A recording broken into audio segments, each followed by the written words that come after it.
না জানি কতদিন পর আজকে একটু বাড়ি থেকে বেরোলাম। বেশ অনেক দিন হয়ে গেছে বাড়ি থেকে বেরোনোই হয় না। আজকেও বেরোনো হতো না, প্রিয়াঙ্কা রীতিমতো জোর করেই আমাকে নিয়ে যাচ্ছে। তো প্রথমে আমাদের 12:38-এর ট্রেনটা ধরার কথা ছিল, সেই মতোই আমি রেডি হয়েছিলাম।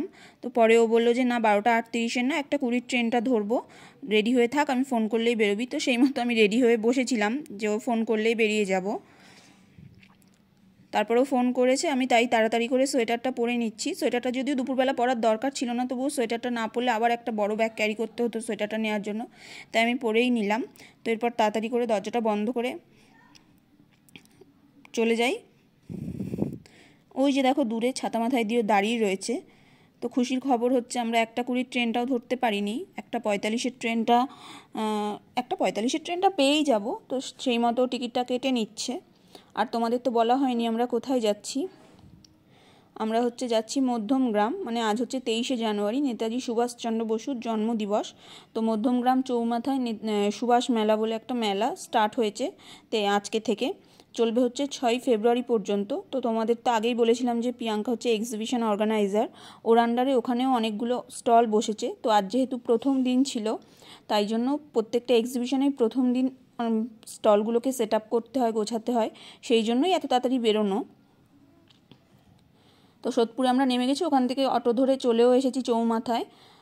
তো এই যে এখানে চলে এসেছি মেলাতে। আসল কথা, আমি বেশ অনেক মাস পর ট্রেনে উঠেছি, তাই আমার একটু শরীরটা কেমন করছিল যেন। এদিকে মেলাগুলো এখনও পুরোপুরি সাজানো হয়নি, সবাই দোকানগুলো সেট করছে, কেউ আগের দিন হয়তো গুছিয়ে রেখে গেছে। আর আমি যেহেতু বললাম না অনেক দিন পর ট্রেনে উঠেছি, শরীরটা একটু কেমন লাগছিল, তাই আমি খালি চেয়ার দেখে বাবা বসে পড়েছি, কারণ বয়সটাও তো হচ্ছে। আর ওদিকে মেলাটা 5টা থেকে শুরু হওয়ার কথা ছিল, মানে উদ্বোধন 5টার সময় হওয়ার কথা ছিল, এখন 4:45 বেজে গেছে।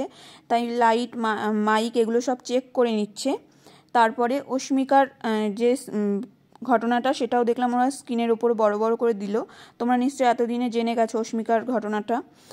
তো তোমরা যে যেরকমভাবে পারো অস্মিকাকে অবশ্যই সাহায্য করো। তো যেটা বলছিলাম, এই স্টলগুলো প্রিয়াঙ্কার আন্ডারে। এখানে বেশি স্টল নেই, এখানে 7টা স্টল ওর আন্ডারে রয়েছে। তো এই স্টলটার মধ্যে আছে 4টে স্টল। এখানে একটা আছে, এটা একটা, আর পাশে একটা স্টল আছে। এখানে এই স্টলটা মোয়ার স্টল, কিন্তু আমরা এখনও এসে পৌঁছোয়নি দাদাটা। আমরা ওই দাদার জন্যই এতক্ষণ ধরে ওয়েট করছিলাম, কিন্তু অনেক দেরি হয়ে গেছে, আমাদের তো আবার বাড়িতেও ফিরতে হবে, সেই কারণে আমরা বেরিয়ে গেছি।